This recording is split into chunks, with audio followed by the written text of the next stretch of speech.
sellega pärastlõunal. Nüüd mul on hea meel, et meil on ka Zoomi link lõpuks üleval. Inimesed, kes registreerusid, osalevad sellel juba. Meil on Zoomis olemas. Kui me vaatame, kui palju seal inimesi juba kohal on, umbes 40 inimesest on meiega siin Zoomis ja nende seas on ka meie väärikad kõnelejad. Ühest teisest Hansalinnast, UNESCO maailmapärandilinnast, Visbist, Uppsalast, Uppsala ülikoolist, campusest, mida ma väga armastan, sest ka minu poeg õpib seal. Professor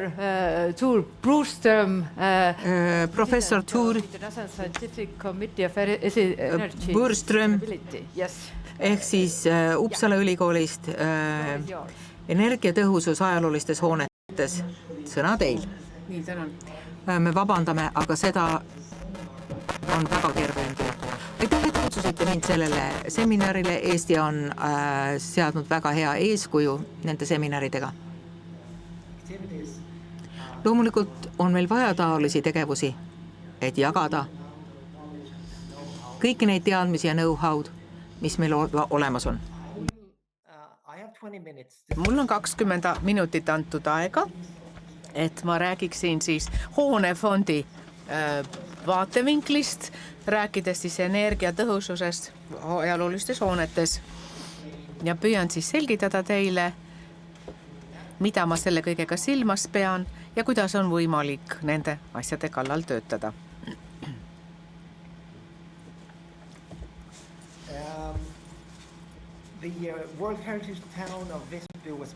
Visby on maailmapärandi linn ja kui me vaatame, siis on väga romantiline, mõned siin on ka varemed ja vanad majad, aga kui me vaatame lähemalt,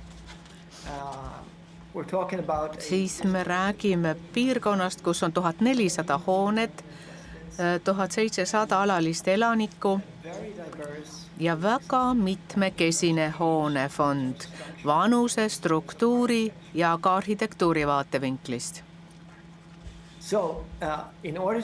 Selleks, et informeeritud otsuseid oleks lihtsam teha poliitikutel ja planeerijatel, on meil tarvis ka hoonefondi vaatevinklit.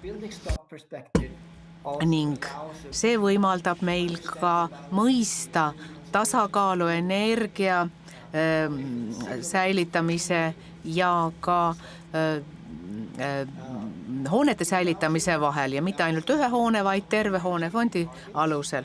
Võimaldab meil seada erinevaid eesmärke erinevate hoonekategooriate jaoks. Kui me tahame erandeid teha, siis on olemas ka selline vahend, et teha kindlaks, millised hooned vajavad erandeid.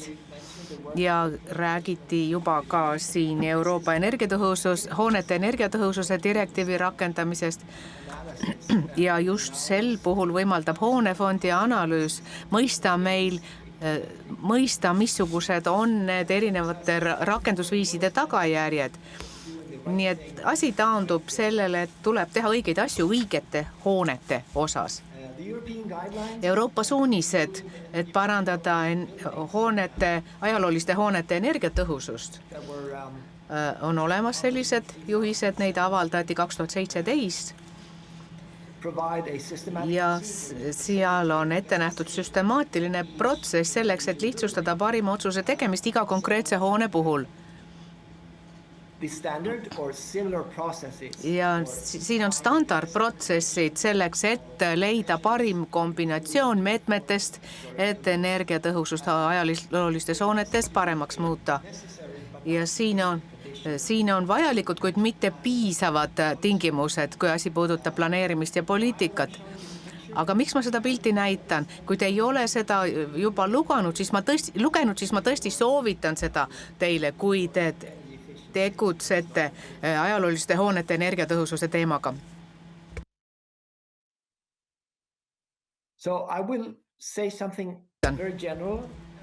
Ja väga üldiselt räägin hoonefondi modelleerimisest ja siis kasutan Visby maailmapärandi linna just nimelt selle näitena. See protsess väga laias plaanis on niimoodi, et kõigepealt tuleb otsida andmeid hoonete kohta, teiseks tuleb valida välja tüüpilised hooned, kolmandaks analüüsida neid tüüpilisi hooneid ja lõpuks siis ekstrapoleerida need tulemused tüüpiliste hoonete kohta, et saaks midagi öelda selle hoonefondi kohta üldiselt.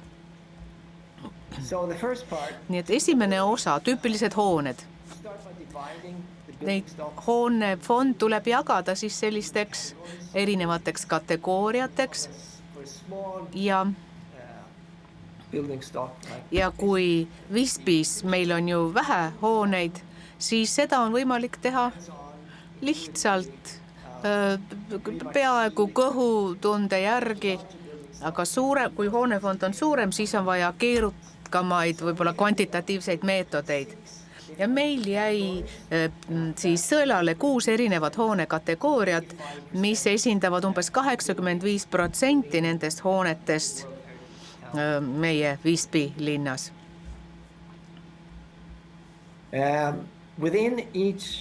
Ja igas kategoorias me valisime ühe tüüphoone välja.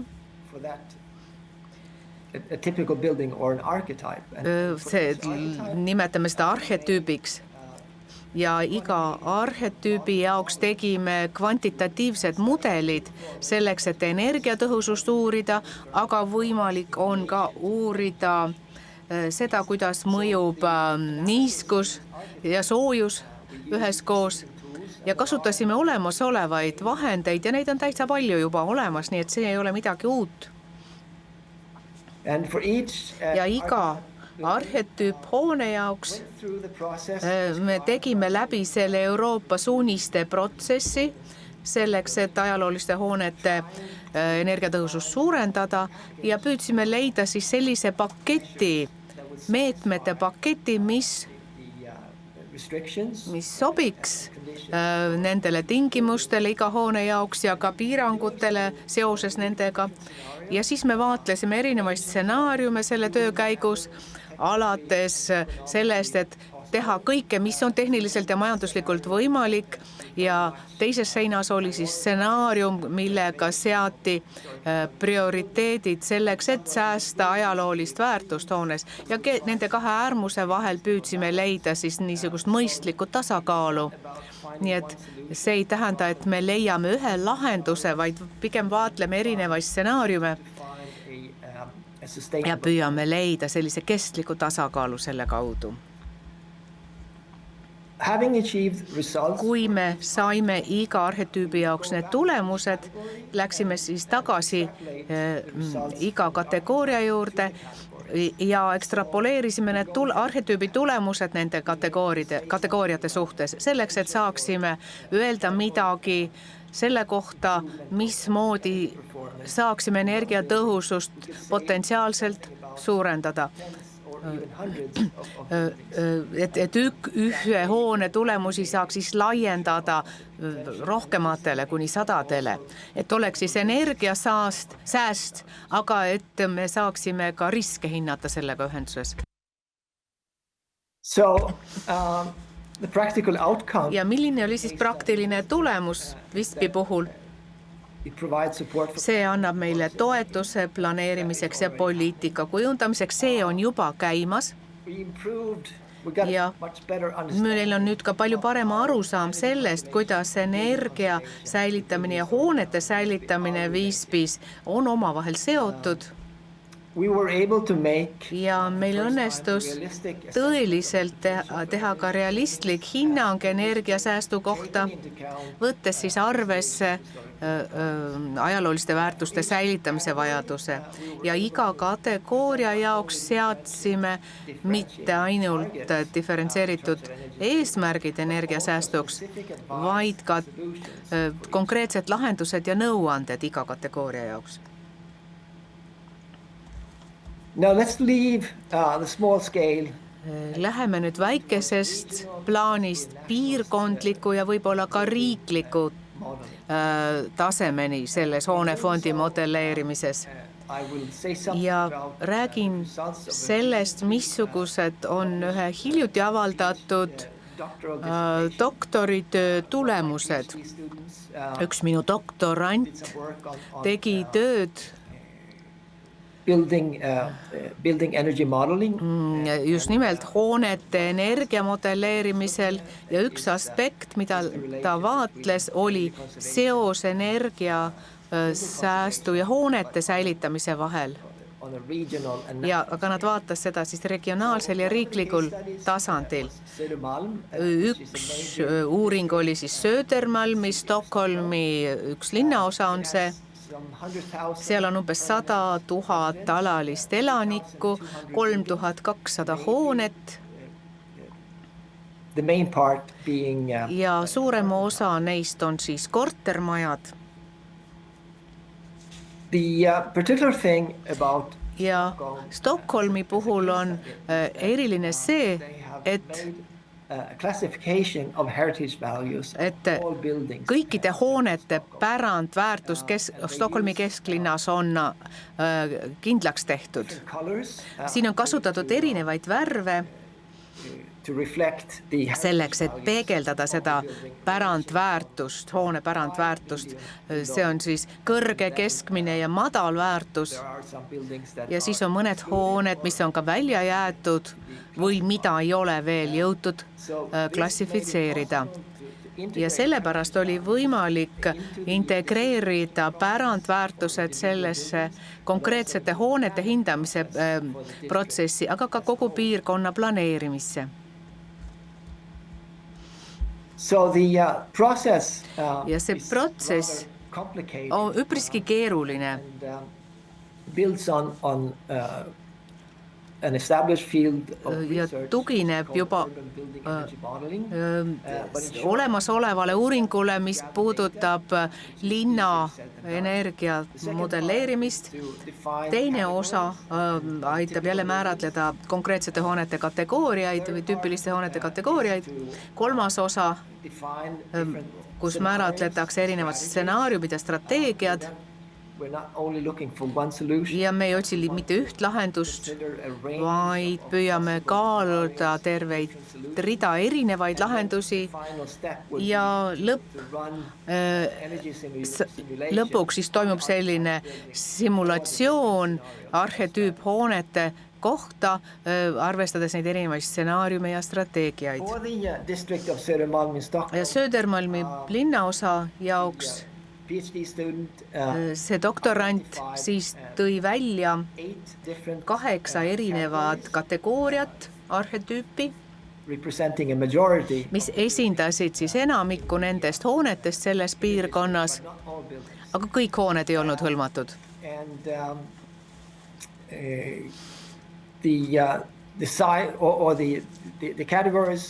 Ja need kategooriad või igas kategoorias oli 40 kuni 700 hooneid. Ja kui me vaatasime neid 8 kategooriat hoone arhetüüpi ja siis selle alusel tegime erinevate stsenaariumidega uuringud. Üks oli ökonoomne optimaalne lahendus. Teine variant oli kõige vähem muudatusi selleks, et säilitada hoonet. Ja kolmas variant oli kompromiss, ehk selline tasakaalustatud stsenaarium. Ja analüüs tehti kõiki hoonete kohta, siis kõige hullemas seisus hoonete kohta, millest ka rääkis eelkõneleja. Ja siis veel vaadeldi ka hooneid erineva arhitektuuri või ajaloolise väärtuse järgi, mis meil eelmisel pildil oli välja toodud. Ja tulemused olid järgmised selle Södermalmi piirkonna jaoks. Need on esmased tulemused, sest uuringud veel kestavad. See meetod ise oli juba hea tulemus, aga see võimaldas meil mõista ka tasakaalu energia säilitamise ja hoonete säilitamise vahel sellise suure piirkonna jaoks. Ja me saime palju parema arusaama sellest, missugune saab olla see kompromiss, et kui me energy and climate targets. kui kasvavad ühelt poolt energia- ja kliimaeesmärgid ja teiselt poolt seda, missugused on selle tagajärjed ajaloolistele hoonetele. Ja tulemused näitasid, et on potentsiaali energiasäästuks sõltuvalt sellest, missuguse stsenaariumiga tegutsetakse. 10% näiteks selline mittesekkuv stsenaarium, kus minimaalseks muudetakse nähtavad mõjud hoonetele, 25% tasakaalustatud stsenaariumil ja 44% siis energiatõhususele optimeeritud stsenaariumi puhul. Nii et on terve rida erinevaid võimalikke energiasäästu variante selles konkreetses piirkonnas. Leaving the regional Ja kui me jätame nüüd piirkondliku tasandi kõrvale ja vaatame terve riigi hoonefondi, siis ma tahaksin lühidalt ühte asja ütelda these data seoses nende andmetega, mis on meie Rootsi andebaasist pärit, mis puudutavad energiatõhususe sertifikaate. Ja siin hoonel on ühe pereelamud ja kortermajad ja need on jagatud ehitusaasta järgi ja energiakasutus on siis märgitud protsendina riiklikust kogusummast. Ja kui me vaatame siin lähemalt, siis me näeme või jagame selle 2 kategooriaks tegelikult. Hooned, mis on ehitatud enne 1900. aastat ja nemad moodustavad väga väikese osa riiklikust energiakasutusest kokku, aga suurem osa energiakasutusest on seotud 20. sajandi tagumise otsaga. Nii et kui me räägime rahvusvahelistest ja riiklikest eesmärkidest selleks, et energianõudlust vähendada ja süsiniku jalajälge väiksemaks muuta, kui me Rootsist räägime, siis tuleb mõista seda, et mida iganes me võtame ette nende kõige vanemate hoonetega, siis sellel ei ole mingit erilist mõju üleriigilisele energiakasutusele ja süsiniku jalajäljele. Nii et me tegelikult peame mõtlema nendest enne 1900. aastat ehitatud hoonetest, et nad on tõesti erijuhtum ja seal me saame seada nende säilitamise prioriteediks, mitte nende energiatõhususe saavutamise. Aga kui me vaatame praegustele ja tulevastele energia eesmärkidele, siis peame vaatama 20. sajandi hoonetele ja nagu Riin Alatalu siin mainis, ja see ei ole mitte sellepärast, et kuna hoonet ehitamise ja planeerimise seaduse kohaselt peavad kõik hooned Rootsis arvestama nende pärand või ajaloolist väärtust. Nii et isegi 20. sajandi hoonete puhul tuleb meil hoolikalt mõelda sellele, mis on selle milline on see hoonefond, mida me säilitame tuleviku jaoks. Nüüd kokkuvõte. Planeerimise ja poliitika kujundamise jaoks on meil tarvis seda elamufondi perspektiivi. Nagu Visby väikest elamufondi on võimalik päris praktilisel viisil hallata, aga suuremate fondide jaoks on tarvis kasutada palju keerukamaid meetodid, et saada õigeid vastuseid. Juurdepääs andmetele on sageli probleemiks. Et igal juhul tuleb leppida nende andmetega, mis teil kättesaadavad on. Tegemist on sellise uue teadusuuringute ja praktikate valdkonnaga, aga juba on olemas meetodeid ja eksperte, kes sellega tegelevad ja teie, kes teist kuulate, kas kohalikul, piirkondlikul või riiklikul tasandil nende teemadega, siis varem või hiljem on teil tarvis kasutada hoonefondi mudeleid selleks, et otsuse tegemine oleks lihtsam planeerimisel ja poliitikas samuti. Aitäh tähelepanu!